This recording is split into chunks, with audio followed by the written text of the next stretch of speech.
샬롬, 샬롬. 네, 옆에 분 보고 인사하겠습니다. 당신이 너무 아름답습니다. 당신이 너무 멋있습니다.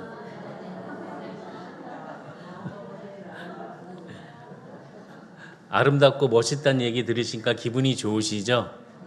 예, 또 하나님의 말씀으로 또 믿음이 풍성해질 수 있는 은혜의 시간이 되기를 바라겠습니다.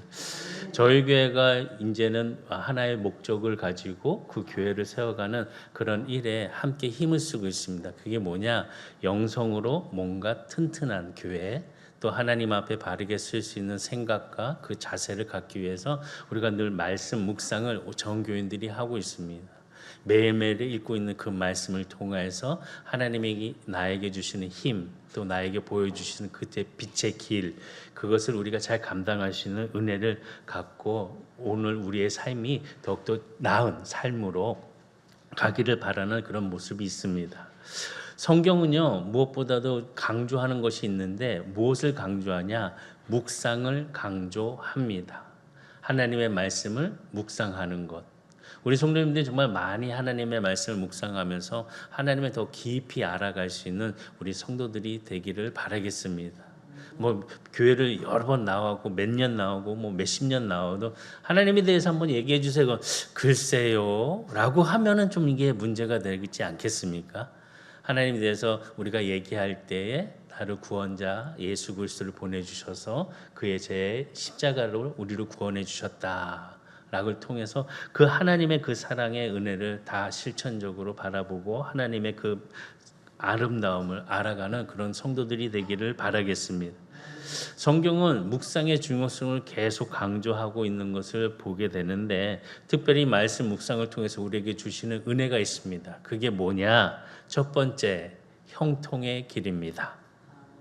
두 번째, 철을 따라 가시를 맺는 길을 주십니다. 묵상을 통해서 형통과 과실을 맺는 은혜를 우리 성도들이 다 누리시기를 주의로 축복합니다. 말씀 묵상과 관련돼서 성경 말씀을 찾아보니까요. 여호수아 1장 8절의 말씀 보면 이 율법 책을 내 입에서 떠나지 말게 하며 주야로 그것을 묵상하여 그 안에 기록된 대로 다 지켜 행하라. 그리하면 내 길이 평탄하게 될 것이며 내가 형통하리라. 하나님 말씀을 묵상하고요. 그냥 그거로 끝나는 것이 아니라 다 지켜 행하면은 하나님께서 축복을 주시는데 그 축복이 뭐냐? 내 길이 평탄할 것이야. 내가 형통할 것이야. 라는 약속의 말씀을 주셨다는 것입니다. 그리고 또 시편 1편 2절과 3절의 말씀 보면 오직 여호와의 율법을 즐거워하여 그 율법을 주야로 묵상하는도다. 그는 시냇가에 심은 나무가 철을 따라 열매를 맺으며 그 잎사귀가 마르지 아니한 같으니 그가 하는 모든 일이 다 형통하리로다. 이처럼 하나님의 말씀 성경을 통하여서 묵상하는 자에게 주시는 축복을 약속해 주셨습니다. 그 말씀을 묵상하고 끝나는 것이 아니라 그 말씀을 순종하고 그 말씀에 따라서 형통함의 약속을 우리가 갖게 된다는 것입니다. 성경이 말하는 형통은 우리가 잘 알고 있듯이 세상적인 그런 형통을 이야기하는 것이 아닙니다. 세상의 성공을 우리에게 주는 그런 것을 깊은 뜻이 아닙니다. 성경적인 형통은 무엇보다도 하나님이 맡겨주신 그 가업을 잘 이루는 일에 그 뜻이 담겨져 있습니다. 하나님은 우리에게 각각의 은사를 주셨습니다. 또한 재능을 주셨습니다. 그 사람마다 그 사명을 주실 때 우리가 그 사명을 감당할 수 있는 그 은혜를 우리에게 주셨습니다. 말씀 묵상을 통해서 보다 보면은 그 은혜를 우리가 경험하게 되고 그 형통함을 서로가 함께 누리고 나눌 수 있다는 것입니다. 그러니 우리가 하나님의 말씀을 묵상하면서 스스로 나는 형통한 사람이야. 아멘 하는 자마다 형통할지어다. 나는 형통한 사람이야. 라고 고백하면서 주의 은혜를 따라 갈 수 있는, 그래서 시절을 따라서 열매를 맺는 성도들이 되시기를 주의 축복합니다. 사실 형통이라는 단어를 생각하면서 제일 먼저 생각하는 성경적인 인물은 요셉을 빼놓을 수가 없습니다. 요셉의 환경을 보면은 참 고통스럽고 정말 어둠 속에서 괴로웠고 혼자만의 시간에 그런 모든 모습들이 성경을 통해서 우리들에게 보여줍니다. 그런데 성경을 보면은 요셉을 표현하기를 형통한 자다라고 표현을 합니다. 얼마나 그런 상황 속에서도 요셉은 형통하였는지 그 일들을 늘 항상 성경을 강조하면서 그의 삶 속에서 하나님께서 큰 축복을 그에게 허락해 주신 것을 보게 됩니다. 사실 우리가 기도할 때 많은 부모님들이 기도합니다. 우리 자녀들 요셉과 같이 형통하게 해주세요.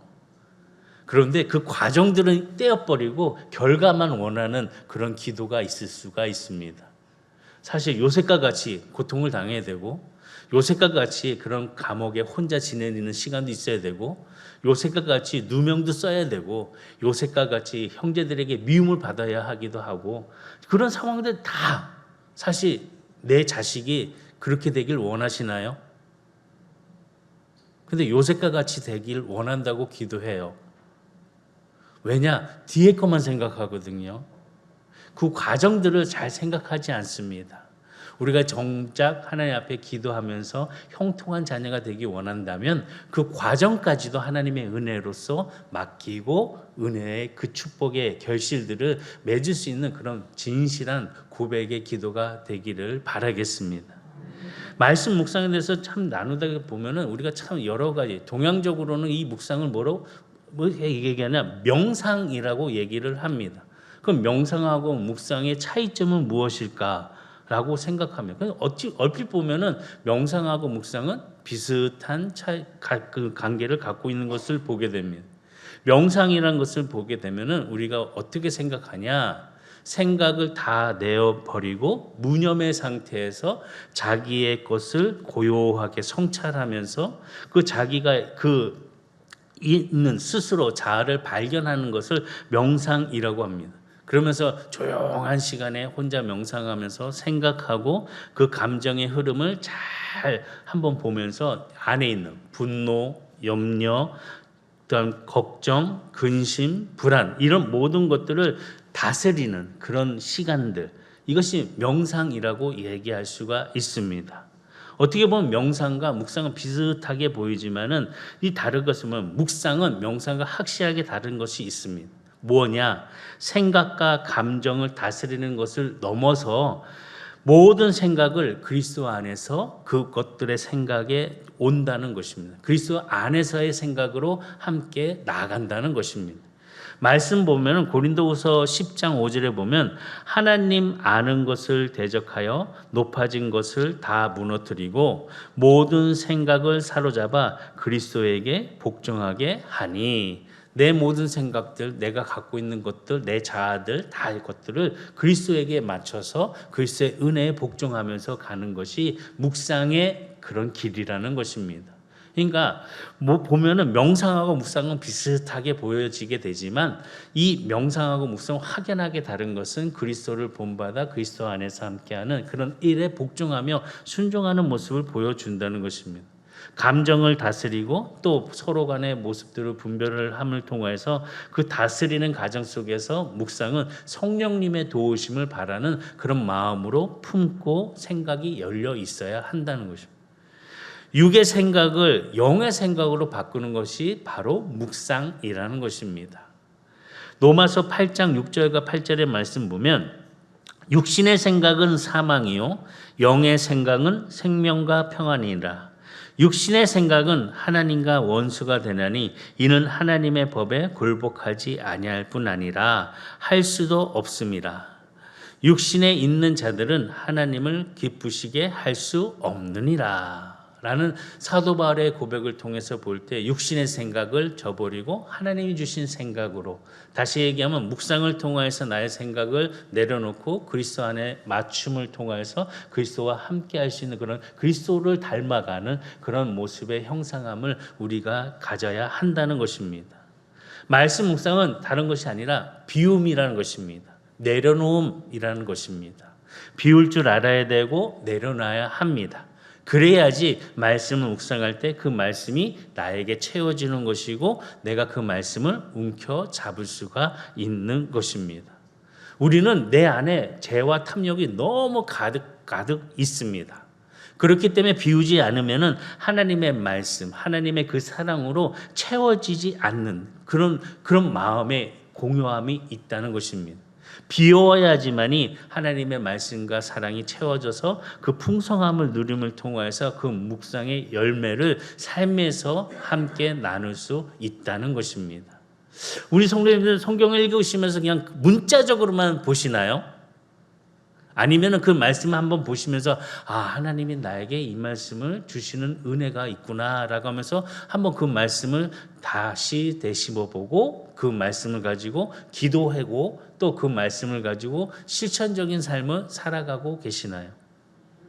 저는 우리 성도님들이 그냥 문자로만 보고 오늘 성경 읽었어 완료하고 문자 딱 보내고 끝나는 것이 아니라 그 말씀이 나에게 힘이 되어서 내 영양분이 되어서 내가 오늘의 삶을 살아갈 수 있는 그런 출발할 수 있는 그런 말씀의 출발이 되기를 바라겠습니다. 그냥 말씀을 통해서 자기 성찰을 하고 반성을 하고 무엇을 해야 되냐? 하나님을 바라봐야 한다는 것입니다. 하나님을 바라보는 우리 성도들이 되시기를 주의를 축복합니다. 하나님과 교제를 하는데 하나님을 안 본다면은 그게 진정한 교제가 될 수가 없습니다. 우리가 교제를 나눌 때 보면 서로의 눈이 서로 이렇게 잘 마주칩니다. 그러면서 눈을 보면서 서로 얘기를 하고 또 그 많은 이야기 가운데 서로 왔다 갔다 교제를 하는 것을 보게 됩니다. 그러면서 보면은요, 닮아가요. 저도 보면은 사실 사모하고 저하고 그렇게 닮지 않았거든요. 근데 희한하게 밖에서 보면 둘이 닮았대요. 네. 희한하게 밖에서 보면 닮았대요. 근데 희한하게 닮을 이유가 없는데 근데 같이 바라보고 같이 있으니까 닮아간대요. 더 큰 거는 자녀들 보면 알아요. 저놈 목사 아들이구나 분명히 알아요. 그렇죠. 우리 자녀들 한번 밖에 나가서 보면은 내 자식 아닌 척하면은 그 참 다 보이는데 아닌 척하는 거 보면 참 웃겨요. 우리 교회도 보면 참 우리 장장로님 둘째 딸 보세요. 똑같잖아요 얼굴이. 어딜 내놔도 누구의 딸인지 알아요 다. 이거는 말할 수 없는 닮아가는 거죠. 그게 교제하고 눈을 마주친다는 것입니다. 눈을 마주치지 않으면 닮아갈 수가 없어요.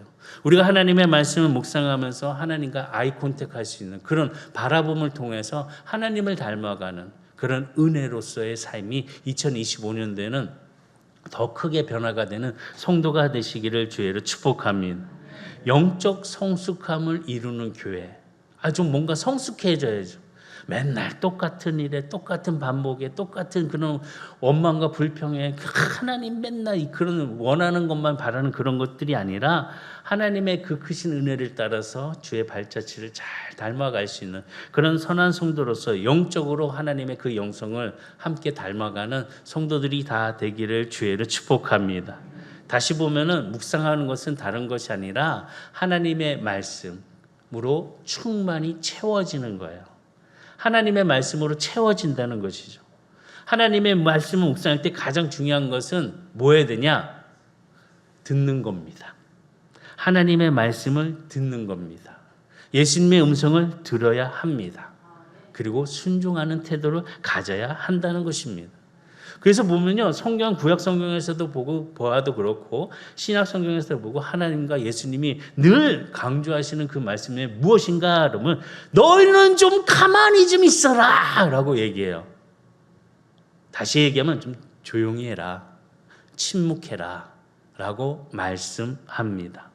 왜 침묵이라는 그 말씀을 늘 강조를 하셨을까? 그러면서 오늘 본문의 말씀이 다시 생각이 났는데요. 시편 46편 10절의 말씀 다시 보면 이르시기를 너희는 가만히 있어 내가 하나님 됨을 알지어다. 내가 문나라 중에서 높임을 받으리라. 내가 세계 중에서 높임을 받으리라 하시도다. 너희는 좀 가만히 좀 있으라 라고 하나님께서 말씀하십니다. 다시 얘기하면 잠잠히 침묵하라는 거죠. 우리도 일상생활에서 좀 가만히 좀 있어봐 라고 할 때가 있습니다. 많이 있으시죠? 저번 주에도 아마 여러 번 자녀들에게, 아마 또 부부가 뭐 아내에게, 남편에게 좀 가만히 좀 있어봐, 좀 내가 집중 좀 해보게, 그렇게 얘기하실 수 있었을 거예요. 여보세요? 반응들이 다 없고 다 침묵하시고 하셨나 봐요. 가만히 좀 있어라. 잠잠히 침묵해라. 그리고 침묵해서 눈 감고 자라는 게 아닙니다. 이 시간 눈 감고 주무시지 마시기 바랍니다. 가만히 있으라는 것은 뭐냐? 침묵할 때 하나님이 누군지 알 수 있다는 것입니다. 가만히 있게 되면은 말씀을 듣게 된다는 것입니다. 가만히 있게 되면은 하나님의 음성이 들린다는 것이죠. 가만히 있으면은 보게 된다는 것입니다. 하나님이 어떠한 일들을 해 주시는지 지금 말씀 보면 문 나라 중에 높임을 받으실 것, 하나님께서 높임을 받으실 것을 보게 된다는 것입니다. 뭐 할 때요? 가만히 있을 때, 침묵할 때. 정말 복잡하고 어지럽고 뭐 괴로울 때 우리가 막 얘기하잖아. 너 가만히 좀 놔둬봐. 나 좀 가만히 좀 놔둬봐. 가만히 좀 있게 해줘. 그런 시간 있으시죠? 그때 뭐 하시나요? 뭔가 생각을 한쪽으로 모으시죠. 분산됐던 것을 하나로 이렇게 만드시죠. 그리고 그거를 어떻게인가 해결하려고, 뭔가 잡으려고 그것을 집중하면서 하나님 이름을 불러가면서 하나님 이런 마음 풀어주세요. 이런 시간 회복되게 해주세요. 라고 기도하시잖아요. 그러니까 이게 참 우리에게는 중요한 게 뭐냐, 침묵할 줄 아는 그런 시간이 있어야 된다는 거예요. 다시 얘기하면 그 침묵을 통해서 묵상할 수 있는 시간들이 우리에게 있어야 한다는 것입니다. 세상 사람들과 이야기하다가 그분에게 이야기도 그래 좋아 그런데 뒤돌아서면 근심 걱정 그대로 또 다시 와요. 근데 말씀 속에서 걱정하지 마라, 내가 너와 함께 할 것이다, 내가 어디를 가든지 너와 동행하리라 라고 하시면 그 말씀이 그냥 힘이 돼가지고 하루 그냥 그 말씀 속에서 그냥 힘을 얻어 누리는 것을 보게 됩니다. 무엇보다 성경에서 얘기하는 것은 말씀을 깊이 묵상하기 위해서 침묵하고 주님을 바라보라고 말씀하고 있다는 것입니다. 성경을 통해서 하나님의 말씀을 잘 듣기 위해서는 무엇보다 침묵할 줄 아는 마음이 있어야 한다는 것입니다. 그런데 침묵이 쉽지 않습니다. 조용히 좀 해? 못합니다. 우리가 학창시절에 보면 초등학교 다닐 때 야 니네들 조용히 해 라고 하는데 조용히 하나요? 꼭 한두 명이 시작이 돼가지고 저기서 떠들고 저기서 떠들고 그러면 조용히가 될 수가 없습니다. 침묵하는 것은 쉬운 일이 아닙니다. 근데 침묵을 보다 보니까 두 가지가 있더라고요. 외적인 침묵과 내적인 침묵이 있어요. 첫 번째 말씀드린 것은 외적인 침묵이에요. 외적인 침묵은 뭐냐? 그냥 조용히 하는 거예요. 말하지 않는 거예요. 말을 아끼는 거예요. 그게 침묵이에요.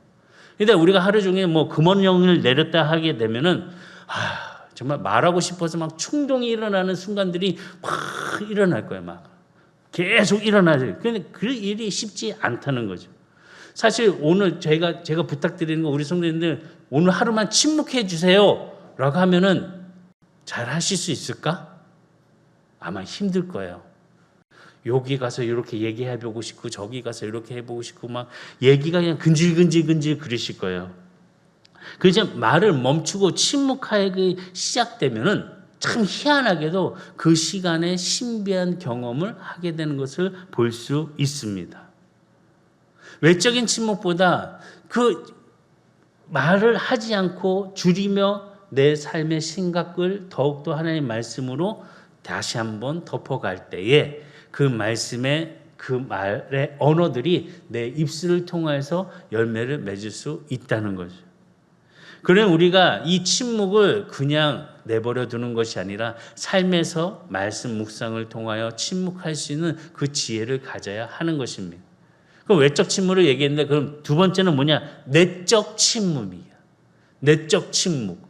이것은 정말 힘들 것 같아요. 뭐냐? 내적 침묵은 마음을 잠잠하게 하는 것입니다. 입으로는 막 얘기하는데 이 마음으로 수없이 얘기해요. 지금도 아마 여기 몇 분들은 마음으로 지금 얘기하시는 분들 계실 거예요. 오늘 목사님 설교 몇 시에 끝날래나? 오늘 또 점심은 또 뭘 먹어야 될 것인가? 또 저분은 오늘 뭘 향수를 뿌렸길래 이 냄새가 좋지? 저분은 또 뭐 속으로 집에 있는 남편은 뭐 차려 먹고 있을까? 뭐 이런 속으로 그냥 이 안에 이 내적 침묵하지 못하고 그냥 내 여기서 이렇게 저렇게 이렇게 이 속이 정말 이거 엄청 힘든 일이라는 거죠. 말을 하지 않는다 할지라도 이 마음속에서는 수없는 생각들이 왔다 갔다 하면서 서로 얘기하고 막 왔다 갔다 하니까 얼마나 힘든지 모릅니다. 또 그것도 못해서 이 마음속에서 침묵하면서 뭘 하냐? 남을 판단해요. 또 남의 판단 속에 그 사람을 평가해요. 저분은 오늘 뭘 이렇게 예쁘게 옷을 입고 와가지고 저렇게 그냥 예배를 예쁘게 드릴까? 이건 속으로 막 얘기를 해요.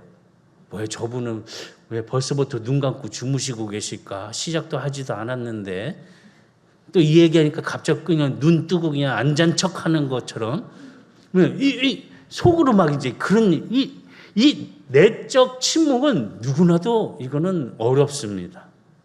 저도 여기서 이게 말씀을 증거하면서 다른 얘기는 하지 말아야지 내적 침묵을 좀 지켜야지 하는데 속으로는 아유 저분은 왜 벌써부터 눈 감고 그냥 자고 아유 힘 빠지게 왜 이렇게 그냥 그러실까? 속으로 안 합니다. 그렇게 우리가 이 마음으로 외치는 그 소리들이 정말 힘들다는 거죠. 이 내적 침묵도 우리가 가져야 되는 것인데 이 내적 침묵을 갖기 위해서는 다 내려놓을 수 있는 그런 마음을 가져야 한다는 것이죠. 믿음이란 것은 다른 것이 아닙니다. 맡기는 것입니다. 맡긴다는 거. 모든 것을 하나님께 맡긴다는 거. 그게 믿음인 것인데 뭐 우리는요 내가 할 수 없는 것도 막 그냥 하려고 막 발버둥 치고 내가 뭐 해도 안 되는 일을 분명히 알고 있음에도 내가 어떻게든 하려고 몸부림치고 씨름하는 경향들이 있습니다. 이건 분명히 우리가 말씀 통해서 이건 하나님이 하실 일이야. 하나님밖에 이 일을 이루실 수밖에 없어 라고 얘기를 하지만 그걸 믿지 못해서 내적으로는 그냥 어떻게 해야 되나 저렇게 해야 되나 막 분간하지 못하고 근심걱정하면서 그냥 불평을 이야기할 때가 있습니다. 어제도 보니까 어제 한 집사님하고 얘기하다 보니까 아이가 하나 있는데 그 큰아이가 저기 친구네 집에 가서 놀고 싶대요. 그랬더니 얘만 보내기 불안하대요. 우리 성도님들은 얘가 한 이제 초등학교 들어갔어요. 친구네 집에 가서 놀아라 할 때 그냥 내놓으시겠어요? 아니면 내가 꼭 같이 가가지고 같이 그 시간들을 보내야 되겠어요? 다들 애 키운 지 오래되셔가지고 그 아이를 믿는다면요 애만 보내세요. 그게 좋은 것 같아요. 괜히 따라가면은 부모들 모임 자기네들끼리 즐겁지 애는 신경도 안 쓰면서. 우리 박정현님은 큰 저기 아들 시온이를요 저 안양에서 어릴 때 그 조그만 초등학교 들어가지도 않았을 때인 것 같아요. 저 안양 중앙시장에서 너 집에 버스 타고 와 하고 그냥 혼자 오셨대요. 그 아이가 집에 찾아왔을까요? 길을 잃어버렸을까요? 찾아왔으니까 제가 얘기하겠죠. 걱정하지 마세요. 믿음이 없으면 걱정이 되는 거예요. 믿으세요. 하나님 지켜주신다. 지금 우리나라 얼마나 살기 좋아요. 믿으세요. 믿음 있으면 맡기세요. 그리고 뒤돌아 쓰세요. 자꾸 미련하게 자꾸 뒤돌아보니까. 뒤돌아보면 어떻게 돼요? 소금 기둥밖에 안 돼요. 뒤돌아보면요 그 강을 건널 수가 없어요. 믿음으로 갈 수 있는 그 은혜를 통하여서 좀 마음의 힘을 얻을 수 있는 우리 영적 성숙함의 묵상을 통하여 이루는 성도들이 되시기를 주의는 축복합니다. 침묵의 시간이 필요한 것은 다른 것이 아닙니다. 중요한 것은 뭐냐? 하나님의 말씀을 잘 받기 위함입니다. 시끄러울 때 누가 뭐 할 때 성경 말씀 안 들어와요. 조용히 침묵하면서 말씀 보면 그 말씀이 나에게 쏙쏙 들어올 수 있습니다. TV를 켜놓거나 라디오 방송을 틀어놓거나 주변에서 막 얘기하고 있는 그 무리에서 성경 말씀 들어오나요? 안 들어와요. 성경 읽는다고 하는데 그는 신호만 보내는 거예요. 옆에서 뭐 얘기하다 보면 자기가 아는 이야기 나오면 그거 있잖아요. 성경 읽다가 그 얘기를 해요. 이게 성경 읽는 건가요? 아니요. 신호만 하는 거예요. 말씀을 묵상하기 위해서는요, 침묵을 통하여서 그 말씀에 집중하고 그 말씀에 하나님의 음성을 분별하여 들을 수 있는 지혜를 가져야 한다는 것이죠. 말씀을 듣고도 요즘은 우리가 보면은 그냥 흘려보내요.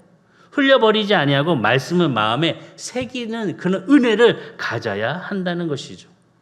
그래서 하박국 선지자가 뭐라고 말씀하셨냐? 하나님 앞에서 온 땅이여 잠잠하여라 라고 말씀하고 있습니다.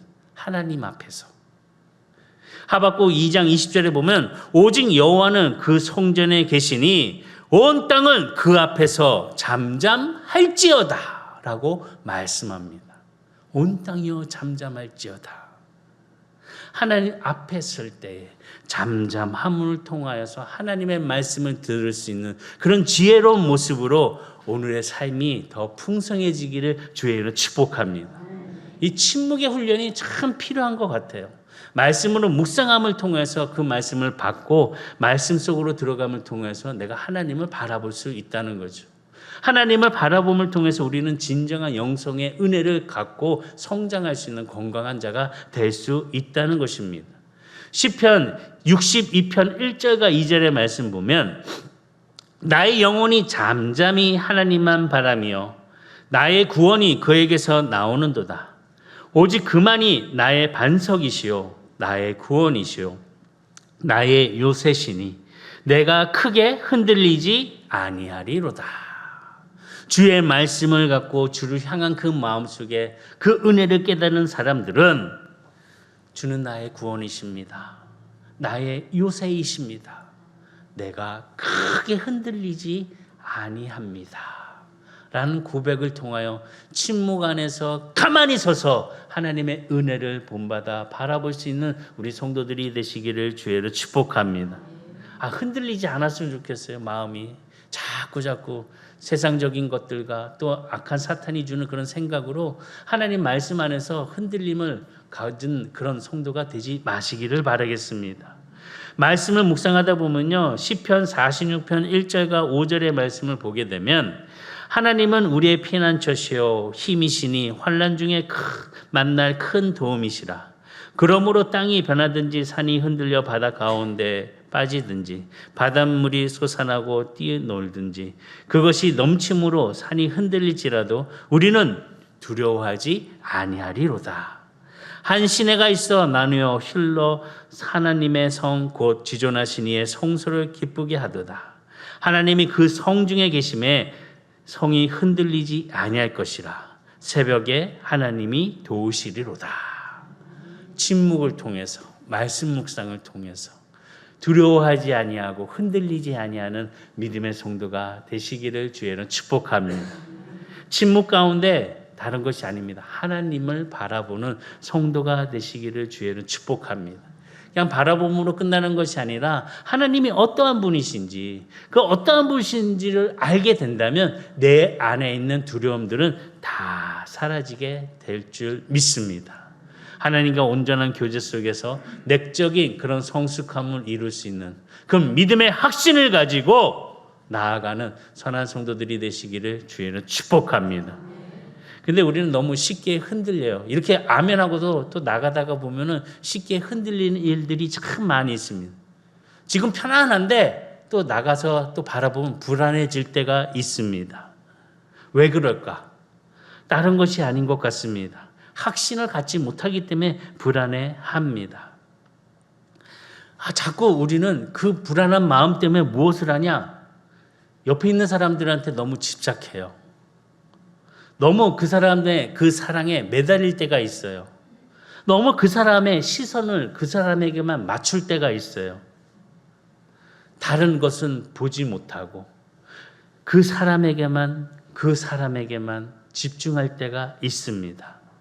내 안에 확신이 없기 때문에 자꾸 주변을 바라보고 다른 사람을 보니까 자꾸 불안하고 흔들립니다.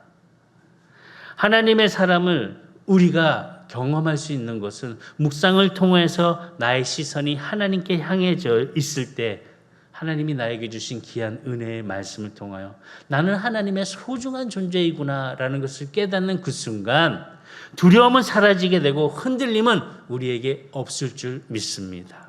사랑하는 그 하나님의 은혜 속에서 주님이 나와 함께 하신다는 그 확신을 가지고 믿음 안에서 일어나는 선한 성도들이 되시기를 주의로 축복합니다.